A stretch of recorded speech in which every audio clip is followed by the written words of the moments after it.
Most fan theory videos give you an answer the show never gave. This one is different. Every theory in the next 3 hours is either confirmed canon, supported by on-screen evidence the writers planted years before the payoff, or directly endorsed by the people who made the show. 10 theories. All of them real, all of them quietly horrifying once the pieces click together. The man you have been watching for a decade is not Morty's grandfather. The villain of the show is. A small kid in an eye patch is the most disturbing character in modern animation. And the reason for that is simpler than anyone wanted it to be. A daughter you have known for 7 seasons might be a clone, and the show has built the puzzle so nobody can ever solve it. Every single one of these is on screen. You just have to know where to look. Welcome to Ricktopus. Let's get started. The man you've been watching was never Rick C-137's grandson. For a long time, the show let everyone believe a simple thing. The grandpa is Rick, the grandson is Morty. They share a last name, they share a kitchen, they share a garage. Their dimension is C-137. Case closed, drink your juice box, enjoy the adventures. That was a lie. A careful, slow-burning lie that the show planted in the very first episodes and only paid off years later. The Rick on screen is not Morty's original grandpa. The Morty on screen is not from Rick's home dimension. They are 2 strangers from 2 ruined timelines who ended up in the same kitchen. And the show has been quietly building toward that reveal since Season 1, Episode 6. Start at the beginning, because the trick only works if the writers were patient about it. Season 1 was tight, episodic, and almost entirely set in one reality. Rick takes Morty out of school, drags him into the cosmos, ruins his GPA, comes home for dinner. Beth fixes horses, Jerry sells advertisements badly, Summer rolls her eyes. The setting felt fixed, anchored, like any other family sitcom, just with more lasers. Then came the episode called Rick Potion Number 9. Morty asked Rick for a love potion to use on his crush at a school dance. Rick made it. Morty used it. The potion mutated and spread through the air, and within 20 minutes, the entire human race had been transformed into hideous, lumpy creatures that fans would later call Cronenbergs. The Earth was finished. The civilization was over. And then Rick, calm as a man checking his watch, told Morty that the fix was easy. They would simply hop to a nearby reality where the same disaster had already happened in a different way. A reality where, conveniently, a version of Rick and Morty had just died in a freak garage explosion. They would bury the bodies of those other versions of themselves and step into their lives. That is what they did. Morty had to dig a hole in his own backyard and lower his own corpse into the dirt. Rick smoked through it like he was filing taxes. The Beth and Jerry and Summer of that new reality never noticed the swap. Life continued. The show continued. That moment, buried under a love potion joke, is the single most important plot beat in the entire series. Because every adventure after that, every bird person scene, every fight with the Council of Ricks, every pickle Rick, all of it happens in a borrowed dimension. The original Earth, the place fans first saw, is gone, filled with monsters, forgotten by the show for years. Fans gave that ruined dimension a nickname. They called it the Prime Dimension. The reasoning was simple. It was the original, the starting point, the home base. And for a long stretch of seasons 2 and 3, that nickname seemed accurate enough. The show had moved house, but the same Rick was still in the kitchen. Here is where the trick gets clever, because Rick himself never corrected the assumption. Morty believed he was the same Morty who buried his other self in the yard. Rick let him believe it. The label C-137 got slapped on this Rick by the council, and Morty inherited the label by association. Morty C-137, Rick C-137. Sounds like a matched set, sounds like family. It was not a matched set. The first crack showed up in Season 1, Episode 10. The episode was called Close Rick Counters of the Rick Kind. Rick and Morty got dragged to a place called the Citadel, a giant space station full of nothing but Ricks and Mortys from across the multiverse. Inside that episode, there is a moment, easy to miss, where Rick remembers holding a baby version of Morty in his arms. The lighting goes warm, the music softens. Rick looks down at this tiny grandson with something that almost looks like love. The problem with that memory is the math. Rick had been gone from his daughter's life for around 20 years before showing up at the start of the series. Morty was 14 when the show began. Those numbers do not match. Rick should not have any memory of holding baby Morty, because Rick was off in space when baby Morty was born. He could not have been there. So who is the baby in the memory? Who is the grandfather doing the holding? Fans noticed. Fans started writing posts. The most popular theory for years was that this baby was Morty's older brother, that Rick had once raised a different Morty, gotten too close to him, lost him in some accident, and then dropped into his current Morty's life life out of guilt. Other fans said the baby was the original Morty, who later grew up to become Evil Morty. The theories piled up, the show stayed quiet. Whenever a writer was asked about it in an interview, the answer was a shrug, a smile, a dodge. The show did drop one more clue in Season 3, Episode 1, called The Rickshank Redemption. Rick had been captured by the Galactic Federation, and a federal mind reader was forcing him to relive his memories. The audience finally got to see Rick's backstory. A young Rick, a young wife named Diane, a young daughter named Beth, a bomb dropping into the garage from a portal opened by some other version of Rick. Diane and little Beth vaporized. The young Rick swearing revenge, building his own portal gun, dedicating his life to chasing the killer through the multiverse. Then, at the end of the memory sequence, the federal agent crowed in triumph, and Rick laughed in his face. "Fake," Rick said. "The whole thing is fake. None of that happened. I made it up to fool you." The agent screamed. The audience felt cheated. But the audience was wrong to feel cheated, and so was the agent, because the show was running a double bluff. Rick was lying about lying. The memory was real. He just did not want the agent, or honestly his own grandson, to know it. That double bluff sat there, smiling for 2 whole seasons. And then in the Season 5 finale, called Rick Mirai Jack, the show finally cracked it open. Morty climbed inside Rick's actual brain scan. Not a fake one, not a manipulated one, the real one. And there, sitting in the file marked Truth, was Diane. There was little Beth. There was the bomb. The same backstory the agent had been told. The same one Rick had laughed off. All of it true. Every frame of it. 2 pieces of data were now on the table. 1. Rick had a wife and daughter who were murdered. 2. Somewhere in the multiverse, there was a version of Rick who had done the murdering. The hunt was real. The cynicism was a coping shell. The drinking made horrible sense. But the show was not finished with the trick, because there was a 3rd piece coming, and it was the one that rewrote the whole map. Season 6 began with an episode called Solarix. The setup was simple. Rick had spent so long jumping through portals that the portal fluid in his garage had picked up the residue of every traveler who had ever passed through it. A glitch hit. Every single being who used a portal in that house got snapped, automatically, back to their original home dimension. This was a problem for Rick, who got sent to a dimension called C137, cold, dead, frozen in time,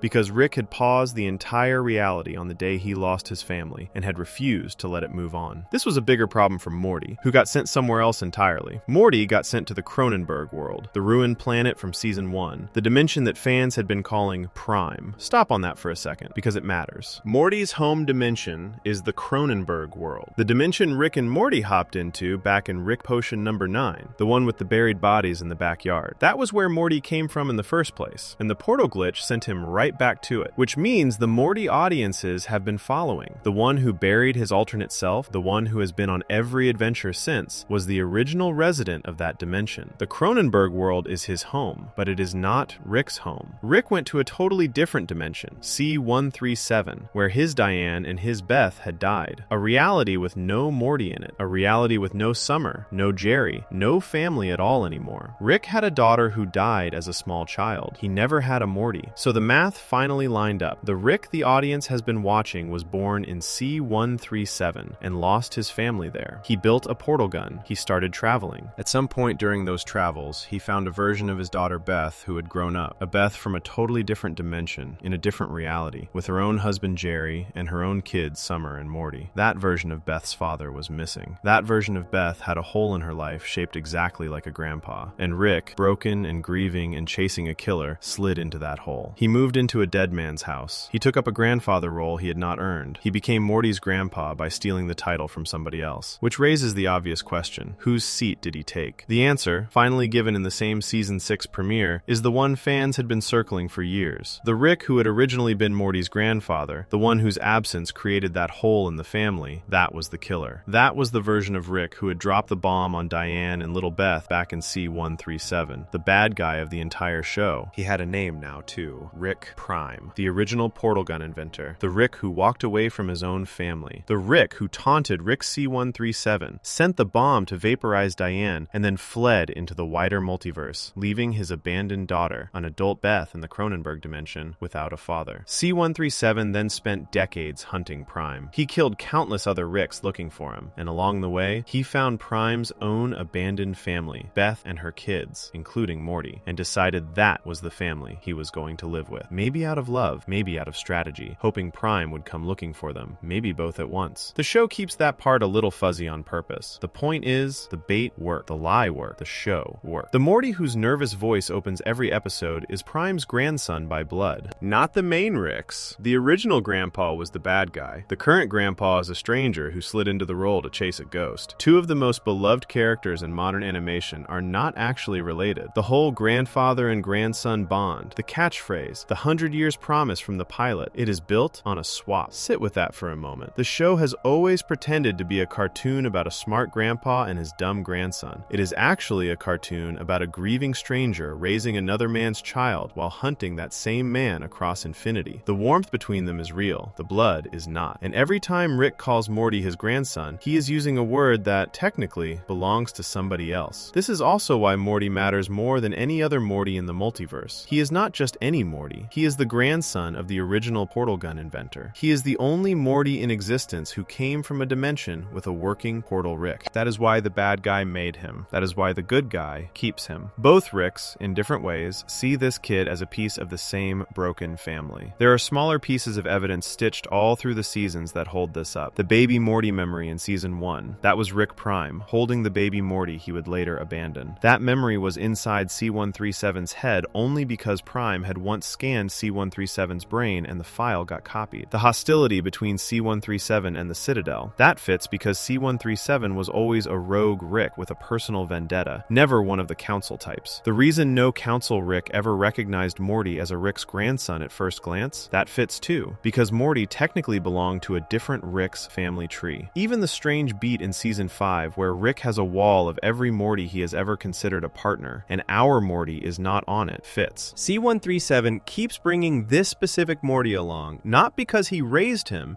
but because he is keeping a promise to a memory of Diane and little Beth. He is using this Morty as proof to himself that he is still capable of being a family man. None of this is fan speculation anymore. The dimension swap is canon. The Prime dimension is canon. Rick Prime as the killer is canon. The whole grandpa swap is canon. The show actually said it out loud, on screen, in season 6, episode 1. Many viewers still missed it because the episode buried the reveal under 3 plot lines and a bowel movement gag. But it is there. The strange thing is how the show treats this enormous reveal. Quietly, almost casually. Rick does not sit Morty down and explain that they are not blood family. He does not deliver a tearful confession. He does not give a speech. He just lets Morty figure it out gradually, episode by episode, while the adventures continue and the burping continues and the catchphrases continue. That choice carries weight because it tells the audience something about Rick. He is not in this kitchen by accident, but he is also not ready to admit he is in it on purpose. He took a stranger's family and made it his own, and he is terrified of losing the second one the way he lost the first. He drinks because he is a man who loved someone and got her killed and walked into a borrowed life trying to feel less alone.